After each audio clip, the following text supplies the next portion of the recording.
সুপ্রিয় শিক্ষার্থীরা, তোমরা যে যেখানেই আছো, আশা করি মহান রব্বুল আলামিনের রহমতে ভালো এবং সুস্থ আছো।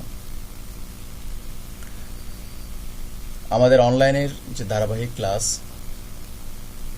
তার এই ধারাবাহিকতায় আজকে তোমাদের সাথে আমার যে ক্লাসটা হবে সেটা হলো ইংলিশ সেকেন্ড পেপার।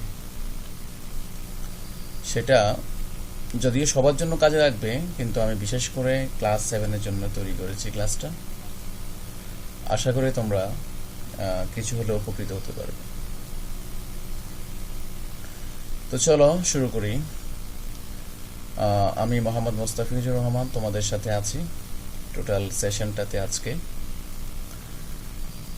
তো প্রথমে তোমরা কিছু ছবি দেখো। এখানে একটা বক্স রয়েছে, তার উপরে একটা অ্যাপল আছে। তাহলে এখানে বক্সের উপরে রয়েছে অ্যাপলটা, তো সেক্ষেত্রে আমরা একটা শব্দ দিয়ে বলছি আপন। আপন অর্থাৎ উপরে, সংক্ষেপে বুঝো অন। অন শব্দের অর্থ কি? মধ্যে। নেক্সট যে পিকচারটা আছে সেখানে আমরা দেখছি একটা কুকুর ঘুমিয়ে আছে টেবিলের নিচে। তাহলে টেবিলের নিচে একটা কুকুর ঘুমিয়ে আছে, তো সেক্ষেত্রে আমরা বলছি আন্ডার। আন্ডার অর্থ নিচে।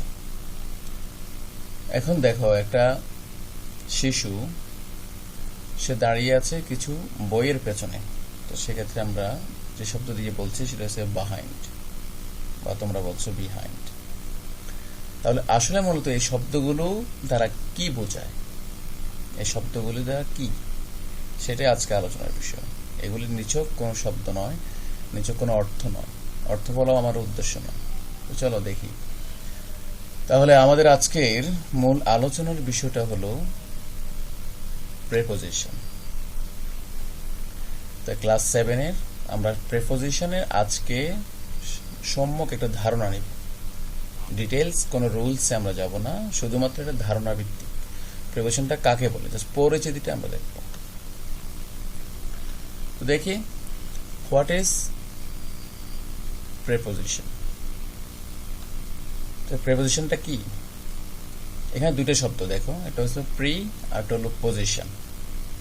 প্রি শব্দের অর্থ পূর্বে, আর পজিশন শব্দের অর্থ অবস্থান। কিসের পূর্বে কি অবস্থান সেটা আমরা জানব। মূলত প্রিপোজিশন আমাদেরকে কোনো কিছুর অবস্থান বোঝায়, যে অবস্থানের সাথে অন্যান্য পার্টস বা ওয়ার্ডের একটা মিল রয়েছে, সম্পর্ক রয়েছে। ডিটেলসে যদি আমরা যাই, ডেফিনেশনটা দেখো। Preposition is a word or group of words placed before a noun or pronoun or a noun equivalent to show its relation to any other word of the sentence. তার মানে হলো preposition এমন শব্দ বা শব্দগুচ্ছ যা নাউন, pronoun বা noun equivalent. Noun equivalent মানে হলো নাউনের সমপর্যায়। এরকম কোনো কিছুর পূর্বে বসে বাক্যের অন্যান্য পার্টস অফ স্পিচের সাথে ওই সকল নাউন, প্রোনাউন এবং নাউনের সমপর্যায় যে শব্দগুলি আছে তার সাথে যে একটা সম্পর্ক রয়েছে সেটা প্রকাশ করে। উদাহরণ না দিলে বুঝবে না। চলো দেখি আমরা উদাহরণটা। প্রথমে দেখো, the dog is sitting under the table. যে ছবিটা আমরা এর আগে দেখেছি, যে একটা কুকুর বসে আছে টেবিলের নিচে। তাহলে এখানে কি বোঝাচ্ছে? The dog is sitting under the table. দেখো, আন্ডার শব্দটা একটা প্রিপোজিশন। তো সেটা কি করছে? আমরা সংজ্ঞা অনুযায়ী যদি বিশ্লেষণ করি, দেখবো যে টেবলটা হলো নাউন, আন্ডার দ্য টেবল। দেখো সেন্টেন্সের শেষে টেবল রয়েছে, তাহলে এই টেবলটা সাথে সম্পর্ক রয়েছে কার? ডগের। তাহলে ডগটা শুয়ে আছে, কোথায় শুয়ে আছে? টেবলের। টেবলের কোথায়? নিচে, আন্ডার। তাহলে এই আন্ডারটা সব যদি বাদ দিই আমরা, তাহলে কি দেখব? The dog is sitting the table. কুকুরটি শুধুমাত্র বসে আছে। তাহলে কোথায় বসে আছে? তার পজিশনটা বুঝছি না। তাহলে আন্ডার শব্দটা আসার পরে আমরা কুকুরের অবস্থানটা বুঝতেছি। টেবিলের সাথে যে কুকুরের যে অবস্থানটা সেটা ক্লিয়ার হচ্ছে। নেক্সট সেন্টেন্স দেখো, there is a font in front of our school. আমাদের স্কুলের সামনে একটি পুকুর আছে।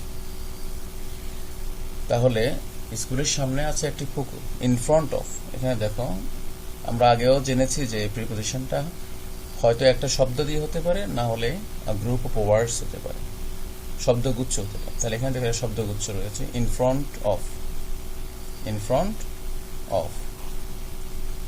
তাহলে এখন যদি এটাকে আমরা বাদ দিয়ে দিই কি হবে? There is a pond our school. স্কুলে একটি পুকুর আছে। তাহলে স্কুলে পুকুরটা কোথায় আছে, পজিশনটা কি? তখন আমরা বলছি ইন ফ্রন্ট অফ। তাই ইন ফ্রন্ট অফ দিয়ে কি বোঝাচ্ছে? ইন ফ্রন্ট অফ বসছে কার আগে? নাউনের আগে। স্কুলটা নাউন, নাউনের আগে বসছে ইন ফ্রন্ট অফ, মানে প্রিপোজিশনটা। এটা বসে নাউনের সাথে এই যে প্রিপোজিশন সম্পর্ক, সেটা সেই সম্পর্কটা কার সাথে হচ্ছে? মূলত অন্য পার্টস অফ স্পিচ। যেমন দেখো ফন্ট, ফন্টটা কি?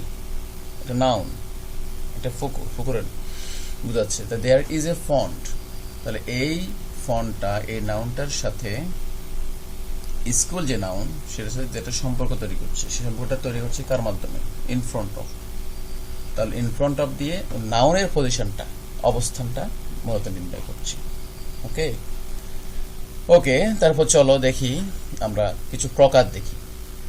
প্রিপোজিশনের অনেকগুলি প্রকার রয়েছে, তার মধ্যে আমি বেসিক কিছু প্রকার নিয়ে কথা বলছি। দেখো প্রথমে আছে সিম্পল, তারপর আছে double, compound, phrase, participle, disguised and detached. আমরা এগুলি একে একে ধারাবাহিকভাবে এগুলির সম্পর্কে বেসিক একটা আইডিয়া আমরা নিব। চলো প্রথমে দেখি সিম্পল প্রিপোজিশন। সেটা কি? সিম্পল প্রিপোজিশন মানে হলো একেবারে সিম্পল, যেটা শুধুমাত্র সিম্পল কিছু ওয়ার্ড, একটা ওয়ার্ড বোঝাচ্ছে। The preposition which consist of one word, যেখানে একটি ওয়ার্ড রয়েছে। এবং সিম্পল প্রিপোজিশনের যে ওয়ার্ডগুলি রয়েছে, যে প্রিপোজিশনগুলি রয়েছে, সেটা সময়, বিভিন্ন প্লেস, স্থান, লোকেশন, তাও স্থান, বিভিন্ন দিক, সেগুলি বোঝায়। যেমন দেখো at, on, by, of, for, from, after, with, of, in, to, আরো অনেক যেগুলি রয়েছে এগুলিকে ভাঙা যায় না, এগুলি মৌলিক। তাহলে সিম্পল প্রিপোজিশনটা হলো সিম্পলি একটা প্রিপোজিশন, বেসিক একটা প্রিপোজিশন, মূল একটা প্রিপোজিশন নিয়ে কাজ করে। উদাহরণ দেখো, he is absent from school, সে স্কুলে অনুপস্থিত।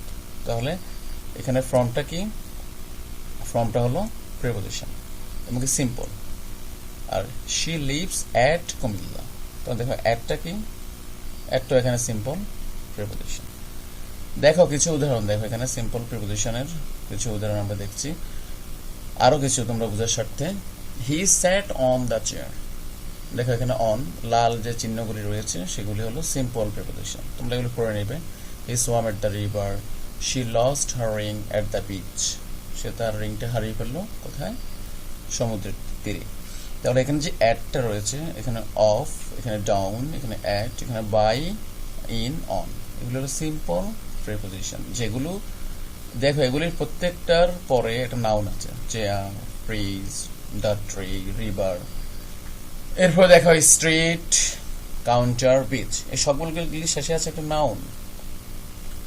তাহলে প্রিপোজিশনটা এসে এই নাউনের সাথে যে অন্যান্য যে পার্টস অফ স্পিচগুলি রয়েছে, এখানে দেখো এগুলি jumped, walked, swam, sitting, some milk, sat, hearing, এই পার্টস অফ স্পিচের সাথে তার একটা যে সেতুবন্ধন সেটা তৈরি করছে। ওকে নেক্সটে আমরা দেখি ডাবল প্রিপোজিশন কাকে বলে। তাহলে সিম্পলটা হলো শুধু সিম্পল একটা সিম্পলি ওয়ার্ড, আর ডাবলটা হলো যখন দুইটা সিম্পল প্রিপোজিশনটা একসাথে যুক্ত হয়ে নতুন ওয়ার্ড তৈরি করে। দুটা সিম্পল প্রিপোজিশন যেটা আমরা আগে পড়েছি, অন, অ্যাট, ফ্রম, উইথ, এমনকি সেটা যে কোনো একটা দিক বোঝায়, দিক বুঝে ব্যবহার হয়। একটা পরে উদাহরণে বুঝবে। দেখো এখানে আছে ইনটু, উইদিন এবং উইদাউট, আর কি রয়েছে আপন, অনটু। এই সবগুলো খেয়াল করো, ইনটু, ইন প্লাস টু, এই দুইটা যোগে গঠিত হয়েছে into. Within, with plus in. দেখো এখানে একটা জিনিস লক্ষণীয়, দুইটাই কিন্তু প্রিপোজিশন। তাই দুইটা প্রিপোজিশন যেখানে যুক্ত হয়ে একটা প্রিপোজিশন হচ্ছে, একটা প্রিপোজিশন হিসেবে কাজ করছে, তখন সেটাকে আমরা বলছি ডাবল প্রিপোজিশন। উদাহরণ কি হবে দেখো, he will return within 3 days, সে ফিরে আসবে, he will return within 3 days, কয়দিনের মধ্যে? 3 দিনের মধ্যে। তাহলে দেখো এখানে উইদিন শব্দটা হলো double preposition. She will return without taking any money, সে ফিরে আসবে তবে টাকা ছাড়া, তাহলে এখানে কি উইদাউটটা ডাবল প্রিপোজিশন। আরো কিছু উদাহরণ দেখো, once upon a time there was a beautiful prince, এমন একটা সময় ছিল, অনেক আগের কথা, যে সময়ে একজন সুন্দর রাজকুমার ছিল। তাহলে এখানে অর্থ বলার উদ্দেশ্য নয়, তুমি এখানে দেখো প্রতিটা সেন্টেন্সের যে লাল চিহ্ন, লাল দাগগুলো আছে, লাল মার্কারগুলি দিয়ে আমি যে লিখেছি, without, on to, up to, up on, out of, out of এবং ইন টু, এগুলি সবগুলি কি ডাবল প্রিপোজিশন। তুমি অর্থ পড়লে বুঝবে। তাহলে এগুলির পরে দেখো আগের মতো করে দেখো প্রতিটা জায়গায় যে ওয়ার্ডগুলি জড়িয়ে আছে, দেখো it is up to us to find the answer. এগুলি প্রত্যেকটা শেষে, সেন্টেন্সের প্রত্যেকটা শেষে দেখো কি রয়েছে, নাউন রয়েছে, এবং এই সেন্টেন্সের যে পরে নাউন রয়েছে অথবা প্রোনাউন আছে, মাঝে মাঝে নাউন অথবা প্রোনাউন যেটাই থাক না কেন, সেই নাউন প্রোনাউনের সাথে এই যে প্রিপোজিশনটা এসে এই নাউনের সাথে অন্যান্য যে সম্পর্ক রয়েছে সেই সম্পর্কটা বুঝিয়ে দিচ্ছে। ওকে, আমরা পরবর্তীতে পর্বে দেখি কি রয়েছে। কম্পাউন্ড প্রিপোজিশন, যেখানে আমরা দেখব দুই অথবা দুইয়ের অধিক ওয়ার্ড মিলে যে প্রিপোজিশনটা গঠিত হয় সেটা হলো কম্পাউন্ড প্রিপোজিশন। যেমন দেখো ইন অ্যাডিশন টু, সেখানে 3টা ওয়ার্ড মিলে একটা প্রিপোজিশন। আবার দেখো এখানে অ্যাকর্ডিং টু, সেখানে কিন্তু 2টা দিয়ে একটা প্রিপোজিশন। তাহলে যেখানে 2 অথবা 2-এর অধিক ওয়ার্ড মিলে একটা প্রিপোজিশন গঠিত হয় সেটা হলো কম্পাউন্ড প্রিপোজিশন। উদাহরণ দেখো, he took the book instead of pen, সে বইটি নিল কলমের পরিবর্তে, বই নিল ইনস্টেড অফ। তাহলে ইনস্টেড অফ এখানে কি, এখানে কম্পাউন্ড প্রিপোজিশন। আর দেখো in spite of his illness he went to school, অসুস্থতা সত্ত্বেও সে স্কুলে গিয়েছিল। তাহলে ইন স্পাইট অফ এই শব্দটা কম্পাউন্ড প্রিপোজিশন। আরো কিছু উদাহরণ দেখো, she sat across from Maria. I attended the meeting on behalf of my company. We were in the middle of the storm. He has gym class in addition to his regular classes today. My car is parked in front of the post office. প্রতিটা লাল mark করা যে phrase অথবা ওয়ার্ডগুলি রয়েছে সেগুলি হলো preposition. এবং দেখো প্রতিবারের মতোই এগুলির শেষে একটা করে কি আছে, অবশ্যই নাউন আছে, এবং সেটা নাউনের পূর্বেই বসছে। এই প্রিপোজিশনগুলো বসে তার সাথে পূর্বের যে সম্পর্ক সেটা বোঝাচ্ছে। তাহলে এইগুলি তোমরা চেনার জন্য ব্যবহার আমি পরে বলছি, পরে নেক্সট ক্লাসে আমরা বলবো ইনশাআল্লাহ। Next, phrase preposition.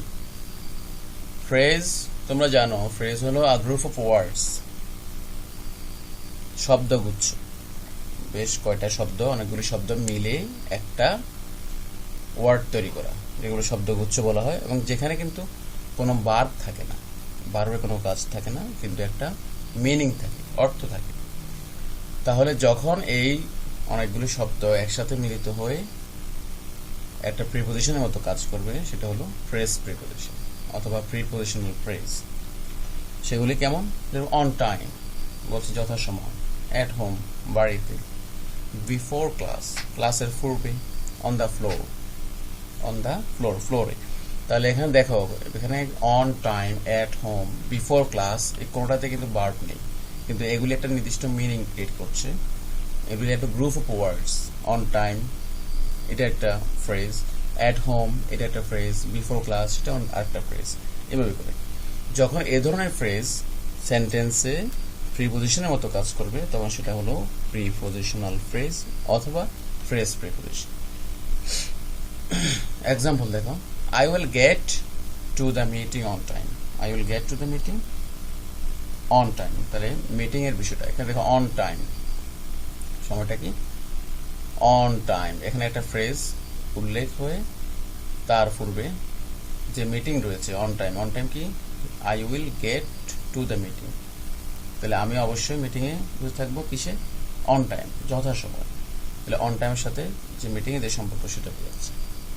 ওকে, আরো কিছু উদাহরণ দেখো, he succeed with a little help, we meet a discuss the project before class. According to his wishes, his funeral will be private. Funeral means শেষকৃত্য, কবর দেওয়ার যে বিষয়টা সেটা হচ্ছে funeral. দেন দেখো এখানে আগের মতোই লাল যে মার্ক করা সেগুলি হলো ফ্রেজ প্রিপোজিশন।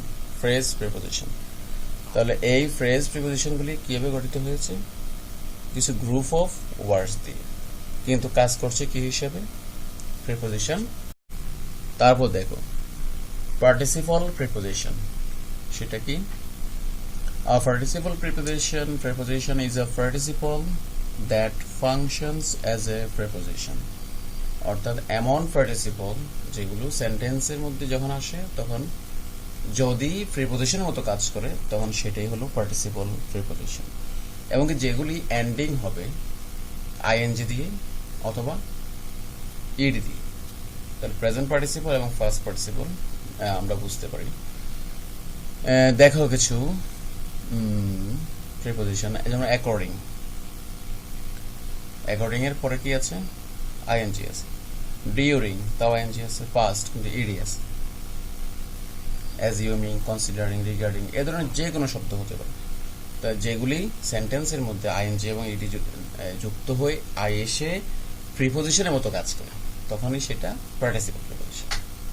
ওকে, উদাহরণ দেখো, she works during the day and study at night, সে দিনে কাজ করে রাতে পড়ে।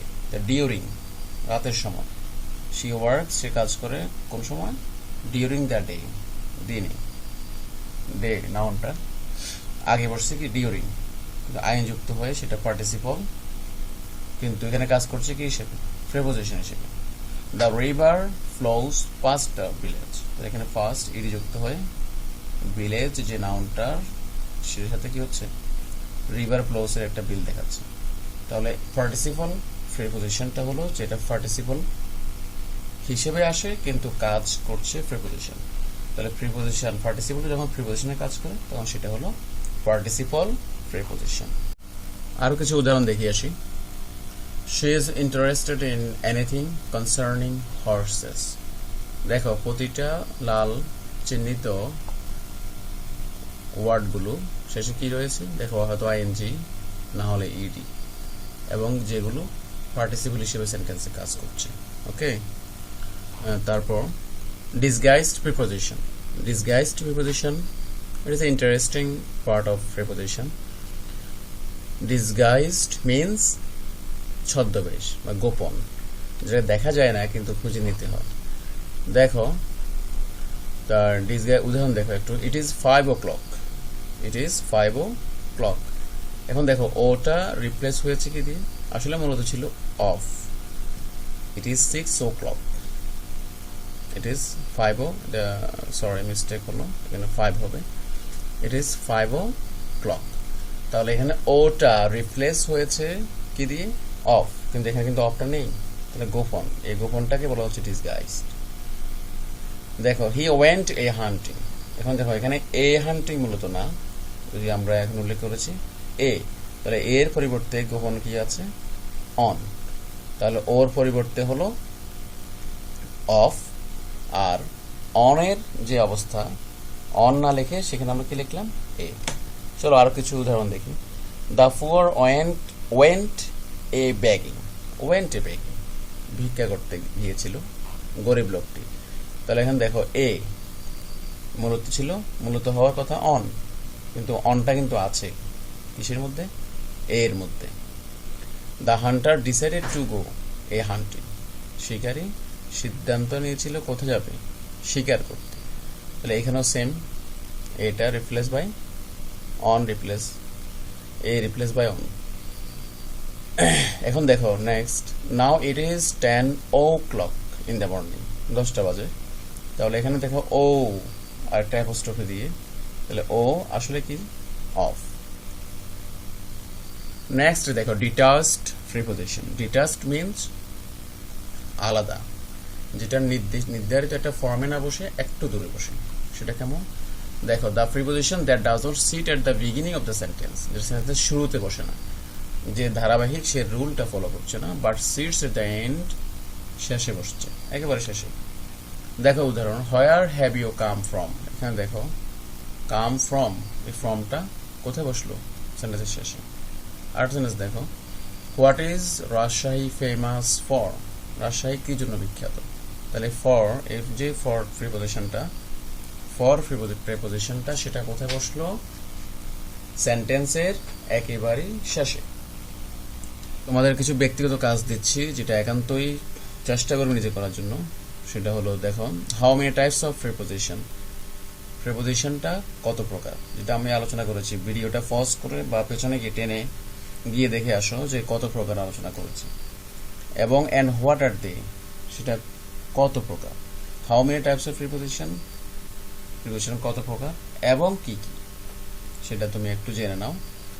এরপরে দেখো হোমওয়ার্ক, যদিও হোমওয়ার্ক গ্রুপ ওয়ার্ক করার সুযোগ নেই তোমাদের, তারপরেও যতটুকু সম্ভব তোমার নিকট যারা রয়েছে, তোমার বাড়িতে যারা রয়েছে তাদের সাথে, অথবা নিজেও পারবে, দেখো শুধুমাত্র আইডেন্টিফাই করবে, এটা ক্লাসটা আইডেন্টিফাই করবে, যে আপন, on, into, beside, behind, in, spite of, at, across, between, etcetera. যে প্রিপোজিশনগুলো দেওয়া রয়েছে সেগুলো কোন গ্রুপে পড়ে, সিম্পলে নাকি ডবল, নাকি ফ্রেজ, নাকি ডিসগাইজ, সেগুলি তুমি একটু আইডেন্টিফাই করবে। ওকে, নেক্সট হোমওয়ার্ক, যদিও হোমওয়ার্ক এখন বেশিটা সুযোগ নেই, তারপরেও তোমার নিজের ডেভেলপমেন্টের জন্য সেটা প্রয়োজন। Write 5 new preposition of each group, তোমাকে সেন্টেন্স মেকিং করা লাগছে না, শুধুমাত্র যত গ্রুপ আমি 6টা বা 7টা আলোচনা করেছি সেটার উপরে 5টা করে প্রিপোজিশনটা আলাদা করবে, যে হ্যাঁ সিম্পল প্রিপোজিশন এই 5টা, ডাবলগুলি হলো এটা, হ্যাঁ, এরপরে ডিটাচড হলো এগুলো, এভাবে করে ন্যূনতম 5টা করে আলাদা করে তুমি নোট করে লিখবে। ওকে, সবাইকে অসংখ্য ধন্যবাদ আজকের এই ক্লাসে অংশগ্রহণ করার জন্য। তোমাদের পরবর্তী ক্লাসে আমি প্রিপোজিশনের বিস্তারিত যে নিয়মকানুন রয়েছে, রুলস রয়েছে, সেগুলো নিয়ে আলোচনা করবো ইনশাআল্লাহ। সে পর্যন্ত ভালো থেকো।